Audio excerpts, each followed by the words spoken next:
ففروا إلى الله ففروا إلى الله ففروا إلى الله. الحمد لله وحده والصلاة والسلام على من لا نبي بعده.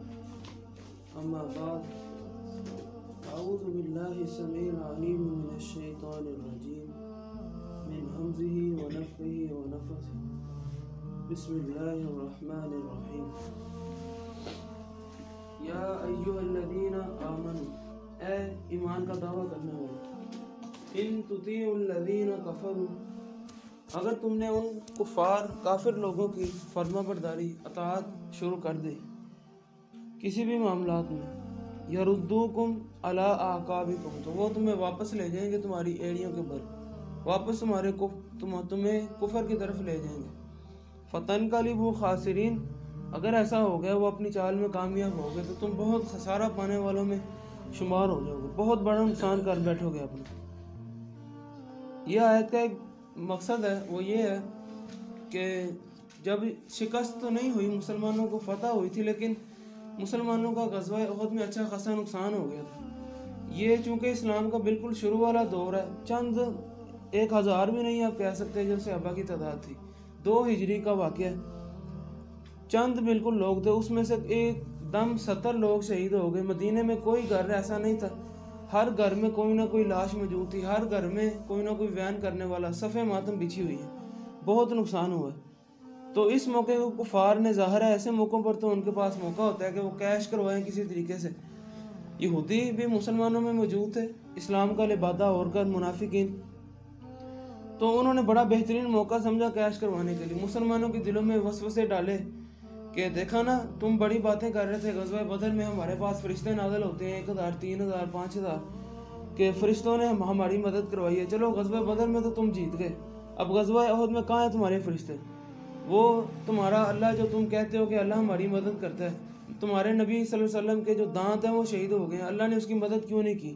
اس طرح بڑے وسوسے ڈالے کہ ان جو ظاہر نئے مسلمان ہوئے تھے ان کا ایمان ابھی کمزور تھا، کاش کہ یہ ہماری طرف ابھی واپس آ جائیں.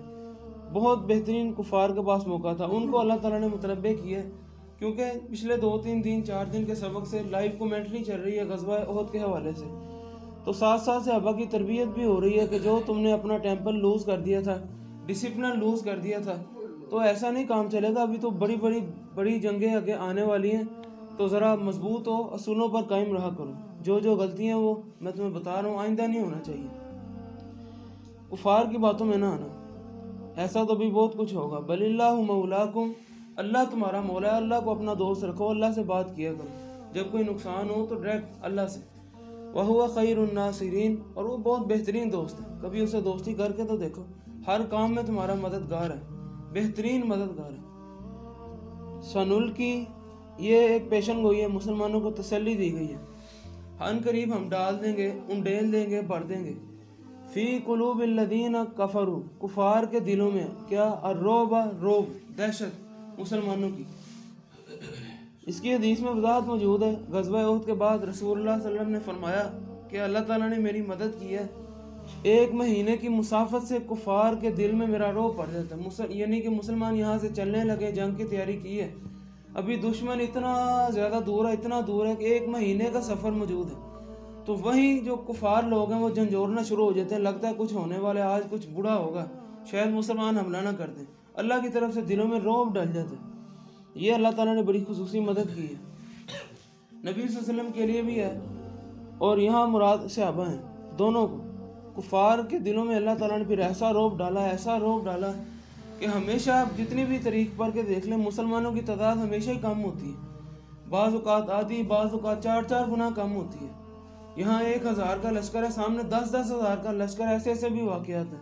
کبھی مسلمانوں کو جو شکست نہیں ہوئی، سوائے 1 2 3 واقعات آپ بتا سکتے ہیں جہاں مسلمانوں کو، وہ بھی اپنی غلطی کی وجہ سے اللہ پر توکل تھوڑا سا کمزور ہوا، نبی صلی اللہ علیہ وسلم کی نافرمانی ہوئی، تو جان بوجھ کر اللہ تعالیٰ نے فتح کو شکست میں بدل دیا تاکہ ان کو پتہ لگے کہ ایسا نہیں ہونا چاہیے. ہمیشہ مسلمانوں کی فتح ہوئی ہے، ایسا اللہ تعالیٰ نے رعب ڈالا ہے. رعب کیوں ڈالا ہے؟ اگلی بات بہت اہم ہے. بما اشرکو، یہ حالانکہ بات نہ بھی کرتے تو بات تو مکمل تھی، لیکن یہ بات رہتی دنیا کے لیے بتانا مقصود ہے بما اشرکو، کفار مسلمانوں سے اتنا ڈرتے کیوں ہیں کہ کہیں یہ متحد نہ ہو جائے، قرآن کو جلا رہے ہیں، کبھی حفاظ کرام کو قتل کر رہے ہیں، علماء کو شہید کر رہے ہیں، دنیا سے قرآن ختم ہو جائے، علماء ختم ہو جائیں، کہ لوگ کہیں متحد نہ ہو جائیں، اکٹھے نہ ہو جائیں، اور علماء کے خلاف بکواس کرتے ہیں یہ اس طرح تو اس طرح، تاکہ لوگ دین کے قریب نہ آ سکیں۔ کیوں؟ ساری دنیا کے کفار اکٹھے ہو کے چند مسلمانوں کے آج بھی پیر در پہ ہیں، آخر وجہ کیا ہے؟ یہ ڈرتے ہیں۔ ڈرتے کیوں ہیں؟ بما اشرکوا باللہ، کیونکہ یہ اللہ تعالیٰ سے شرک کرتے ہیں۔ مشرک ہمیشہ بہت کمزور ہوتا ہے، ظاہر ہے ہر طرف سے اس کو خوف ہے، 11ویں والے کا میں نے نہ دیا تو کہیں وہ نہ میرا کر دے، میں نے یہ نہ کیا وہ نہ کر دے، ہزاروں قسم کے خوف اس کو ہوتے ہیں۔ مسلمان جو ہوتا ہے صحیح مسلمان، وہ صرف اللہ سے ڈرتا ہے۔ دنیا ساری میرے خلاف ہوتی ہے، ہو جائے، سارا مال جاتا ہے چلے جائے، سارا خاندان جاتا ہے چلے جائے، اللہ راضی ہے، نو ٹینشن، مسئلہ ہی کوئی نہیں ہے، بالکل بے فکر ہوتا ہے مسلمان۔ ما لم ينزل به سلطانہ، اور شرک ایک ایسی چیز ہے کہ اللہ تعالیٰ نے اس کے لیے کوئی دلیل نہیں اتاری، یعنی آئندہ آنے والے زمانے میں کوئی بندہ، جیسا کہ آپ دیکھ رہے ہیں کہ علماء جو سو ہیں، غلط علماء جو اللہ کے راستے سے روکتے ہیں، وہ قرآن سے دلیلیں پیش کرنے کی کوشش کرتے ہیں۔ دیکھو جی نبی صلی اللہ علیہ وسلم کا سایہ نہیں تھا، یہ قرآن کی آیت ہے۔ نبی صلی اللہ علیہ وسلم غیب کا علم رکھتے تھے، دیکھو قرآن میں نہیں لکھا۔ نبی صلی اللہ علیہ وسلم ہر جگہ حاضر ناظر ہے، یہ قرآن کی آیت ہے، یہ قرآن کی آیت ہے۔ ترجمے بدل کر، مفہوم بدل کر، اپنی مرضی کا ترجمہ کر کے، تو ما لم ينزل به سلطانہ، اللہ نے شرک کے تائید کے لیے قرآن میں کوئی آیت نازل نہیں کی۔ یہ ان کے صرف پیٹ کے دھندے ہیں، اپنے دل کو مطمئن کرنے کے لیے کہ ہم بھی حلال ہی کھا رہے ہیں، تو اللہ تعالیٰ کو دل کے حالات پتہ ہیں۔ وَمَأْوَاهُمُ النَّارُ، ایسے لوگوں کا ٹھکانہ جہنم ہے۔ وَبِئْسَ مَثْوَى الظَّالِمِينَ، اور وہ بہت برا ٹھکانہ، رہنے کے لیے بہت بری جگہ ہے، تصور بھی نہیں کر سکتے۔ سب سے زیادہ ہلکا عذاب بالکل نہ ہونے کے برابر وہ یہ ہے کہ جوتی اس کو آ کے پہنائی جائے گی، اس کی گرمائش اتنی زیادہ ہوگی کہ دماغ جو اس کا بھیجا ہے وہ پگھل کر پانی بن جائے گا، پاؤں سے اس کی گرمائش، یہ بالکل نہ ہونے کے برابر عذاب ہے۔ تو جہنم بہت برا ٹھکانہ، ڈر جاؤ، بعد آ جاؤ اللہ تعالیٰ سے۔ شرک کر رہے ہو اور اوپر سے دلیلیں قرآن سے ڈھونڈنے کی کوشش کر رہے ہو، قرآن شرک کی دعوت دے گا، اللہ سے ڈرو۔ وَلَقَدْ صَدَقَكُمُ اللَّهُ وَعْدَهُ، باقی رہی یہ بات کہ جو مسلمان یہودی اور کفار اعتراض کرتے ہیں کہ اللہ تعالیٰ غزوہ بدر میں تو فرشتے نازل کیے ہیں، تمہاری مدد کی ہے، تو احد میں کیوں نہیں اللہ تعالیٰ نے تمہاری مدد کی؟ کہاں ہے تمہارا اللہ؟ تو اس کا جواب سن لو۔ وَلَقَدْ، البتہ، تحقیق، لام لفظ جب آتا ہے کسی فعل ماضی یا مضارع سے پہلے تو تاکید کا مطلب ہوتا ہے یعنی ضرور بے ضرور، اور قد اس کا بھی مطلب۔ لقد، لام اور کاف، لام اور قد یہ دونوں اکٹھے آ جائیں، وَلَقَدْ یہ قسم کے معنی میں ہوتا ہے، یعنی بہت زیادہ تاکید ہے، کنفرم، ایسا ہی تھا۔ صدقکم اللہ وعدہ، اللہ تعالیٰ نے تمہارے اوپر جو تم سے وعدہ کیا تھا، اپنا وعدہ وہ پورا کیا ہے۔ ایسا نہیں ہے، غزوہ احد میں بھی فرشتے آئے تھے، اس وقت کو یاد کرو۔ اس کے بعد اذکروا محذوف ہے، واذکروا اذ، اور اس وقت کو یاد کرو۔ اے مسلمانوں صحابہ، تم بھول گئے ہو۔ تحسونہم باذنی، جب تم گلے اتار رہے تھے دشمنوں کے، باذن ہی، اللہ تعالیٰ کے حکم سے۔ تم نے بھی تو کفار کے قتل کیے نا، اللہ تعالیٰ نے تمہیں ہمت دی تھی، وہ فرشتے آئے تھے غزوہ احد میں بھی، یہ بات ماننی ہے، اس چیز پر ایمان لانا ہے۔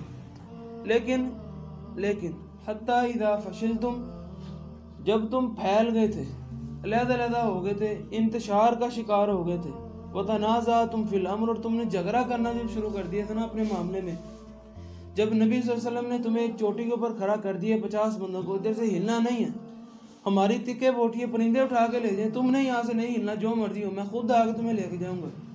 اس کے باوجود ان 50 میں سے 35 لوگ انہوں نے کہا کہ نہیں، وہ تو تب تک کہا تھا کہ جب تک جنگ ختم نہیں ہوتی۔ وہ اوپر کھڑے تھے، انہیں نظر آ رہا تھا کہ جنگ تقریباً ختم ہو گئی ہے، کیوں نہ پھر مال غنیمت اکٹھا کریں، کہیں ظاہر ہے تھوڑی سی مال کی محبت آ گئی، نئے مسلمان تھے، ایسا نہ ہو کہ ہمیں مال غنیمت ہی نہ ملے، بھاگے۔ تو یہ اللہ تعالیٰ نے ان کو ڈانٹا ہے، وَعَصَيْتُمْ، اور تم نے نافرمانی کی ہے، صحابہ کو خطاب ہے، مِن بَعْدِ مَا أَرَاكُمْ مَا تُحِبُّونَ، حالانکہ وہ چیز جو تم جس سے محبت کرتے ہو وہ تمہیں دکھا دی گئی، تم سے وعدہ کیا گیا۔ محبت کرتے ہو یعنی کہ اللہ تعالیٰ نے فرشتوں کو وعدہ کیا ہوا تھا، پہلے کہا تھا، پرسوں کے سبق میں ہم نے پڑھا ہے، پہلے اللہ تعالیٰ نے 1000 فرشتے کی خوشخبری دی ہے، بعد میں 3000 فرشتوں کا کہا ہے کہ ان قریب وہ آنے والے ہیں، تو ڈرنا نہیں ہے، ٹینشن نہیں لینی۔ یہاں پر ایک کڑوی بات بھی سن لیں کہ دیکھیں نبی صلی اللہ علیہ وسلم موجود ہیں، ان کی موجودگی کے باوجود اور یہ کن کو ڈانٹا جا رہا ہے؟ یہ صحابہ کرام ہیں۔